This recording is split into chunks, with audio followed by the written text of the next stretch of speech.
Thanks, Gary. Breaking now, we are following a developing story out of Mount Horeb. News 3's Jessica Arp is there where authorities were dealing with a tree that fell on a house. Jess, what's the latest?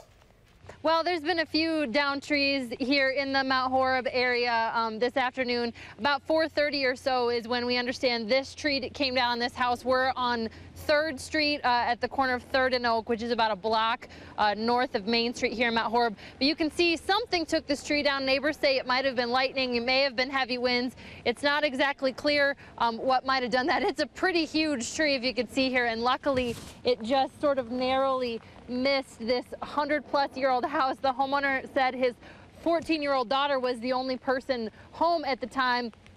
She was home by herself, a little bit shaken up, but okay, no one was injured in this. And fortunately, it sort of came down on the corner of this, took out some of the porch, which unfortunately, again, he was just happened to be working on and finishing up this summer. But not a ton of extensive damage here. We're told there were a handful of trees down in and around Mount Horeb. A lot of those, as we drove around and looked, have already been cleaned up by city crews, and the power was able to stay on here and no reported injuries. But there was, as you drive around town, there's a lot of leaves and a lot of debris in the street, so clearly a pretty strong storm here. We should note too, what you can't see back here underneath of that tree back there is a car, which is obviously not a positive outcome here for this family. But thankfully no one hurt, no extensive damage to the home, but there are some of these similar scenes around Mount Horeb right now.